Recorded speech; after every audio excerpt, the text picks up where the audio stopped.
You see, there is something very curious happening right now, and most people haven't noticed it yet. The ones who have awakened, the ones who have begun to see through the game, are simply vanishing. Not with drama, not with announcements, not with manifestos. They are just quietly stepping back, fading into the edges, choosing silence over the noise. And if you have felt this pull yourself, if you have been wondering why you can no longer stand the conversations, the parties, the performances, then what I am about to tell you may bring you great relief. Because this withdrawal is not a sickness. It is not antisocial behavior.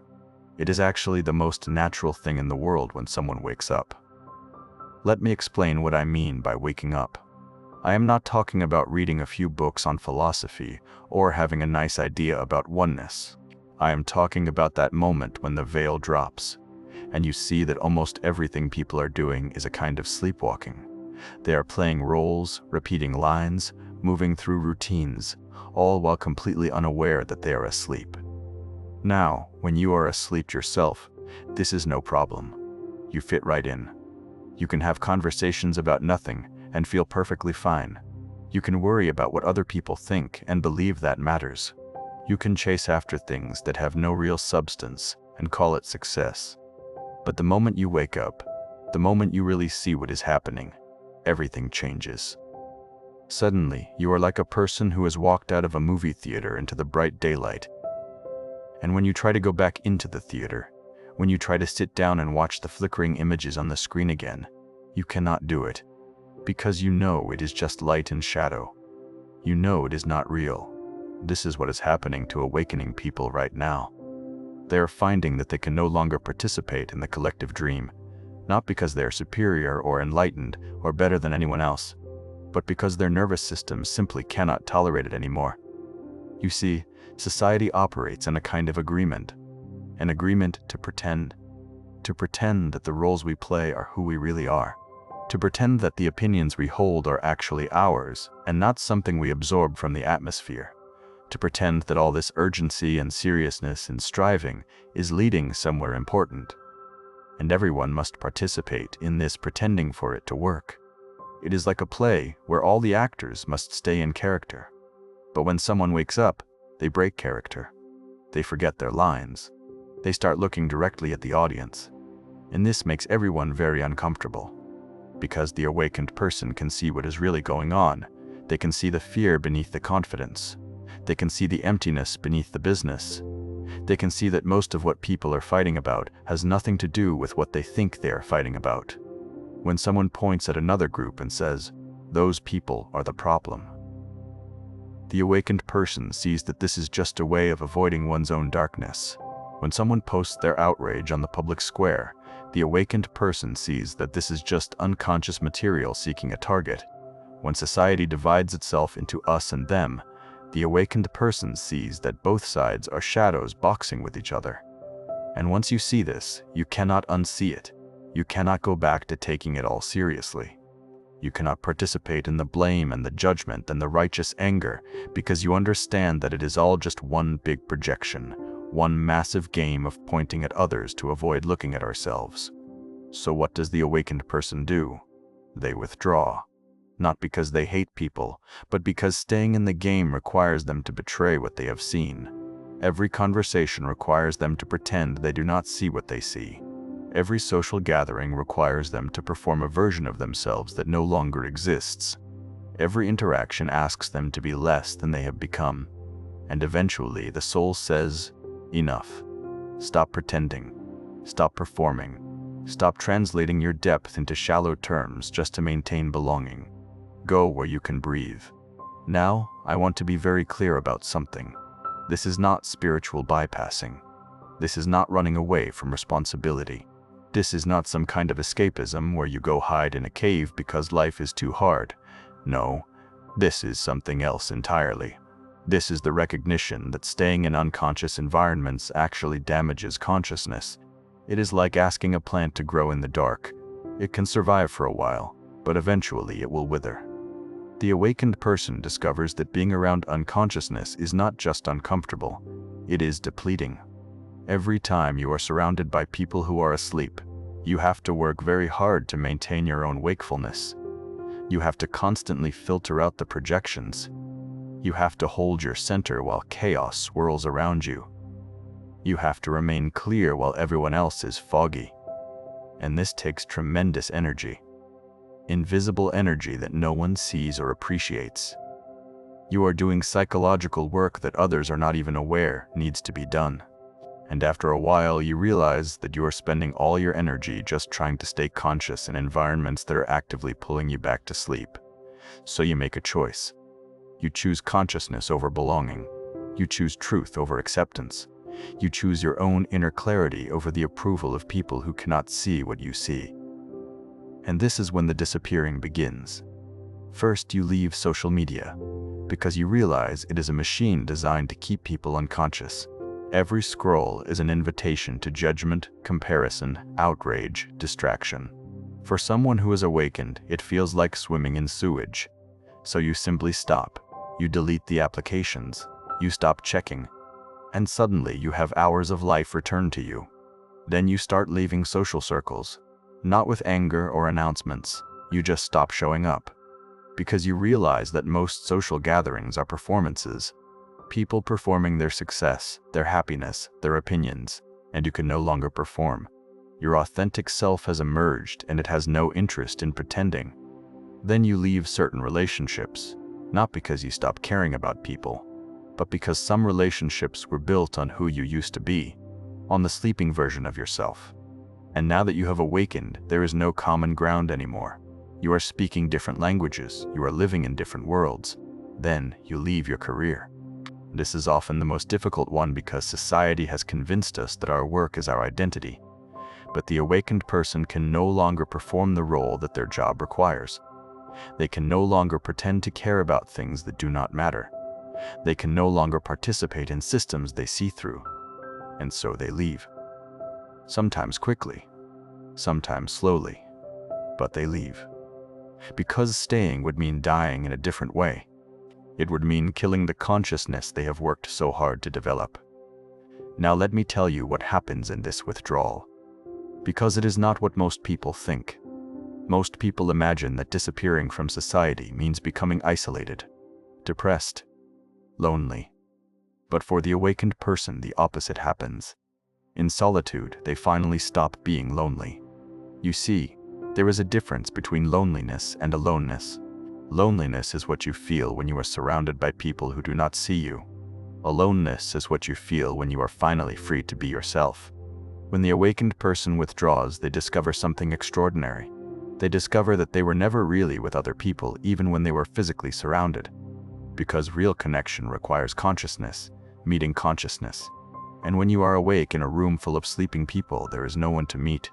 But in solitude, in that quiet space away from the noise and the performance and the projection, you meet yourself. Really meet yourself. Really meet yourself. Not the version you have been performing, not the role you have been playing, but the actual living, breathing consciousness that you are. And this is not lonely. This is coming home. In this space, you can finally hear your own thoughts without the constant interference of other people's opinions. You can finally feel your own feelings without absorbing everyone else's emotions. You can finally discover what you actually want, what you actually believe, who you actually are. This is what I call the hermit phase. And it is absolutely necessary for anyone who is awakening.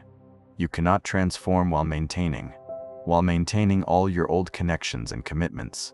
You cannot become a butterfly while still living as a caterpillar. There must be a withdrawal. A cocooning, a time of deep internal work. And during this time, the awakened person is not escaping. They are integrating. They are processing all the unconsciousness they have absorbed over the years. They are healing the wounds that came from pretending to be someone they were not. They are developing the strength to stand in their truth even when everyone around them is still asleep. This is hard work. Much harder than staying asleep. Because when you are awake, you can no longer blame others for your suffering. You can no longer project your darkness onto convenient targets. You can no longer avoid your own depths by staying busy and distracted.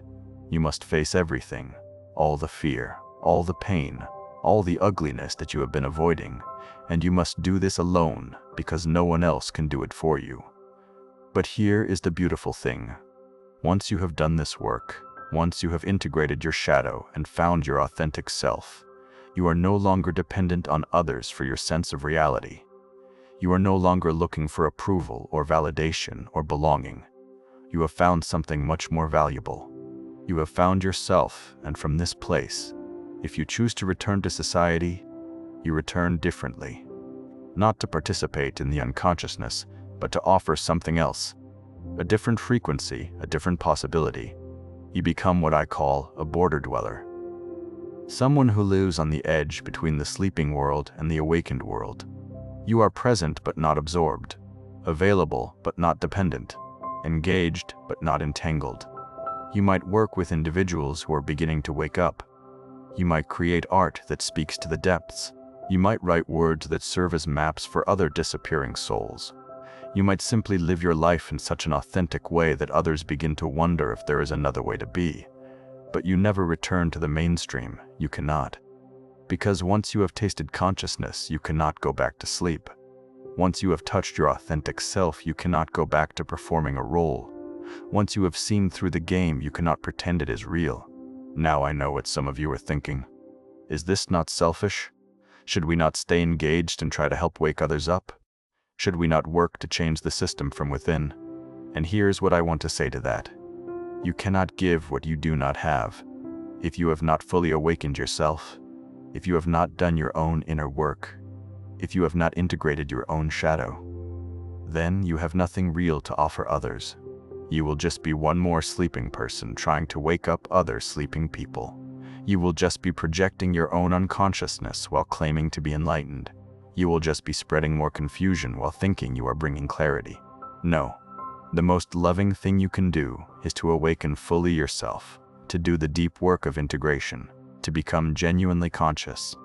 And then, from that place of real awakening, you can be available to others who are ready. To be able to understand this, most people are not ready. Most people do not want to wake up. They want to keep dreaming their dreams, playing their games, performing their roles, and that is perfectly fine. That is their right. Your job is not to wake them up. Your job is to wake up yourself, and then to be available quietly, gently, without force or evangelism. For those who are beginning to stir in their sleep, this is why the awakened are disappearing. They are going where they can be real, where they can breathe, where they can continue developing their consciousness without constantly having to defend it or explain it or dim it to make others comfortable. They are finding each other in small circles, in quiet spaces, on the margins.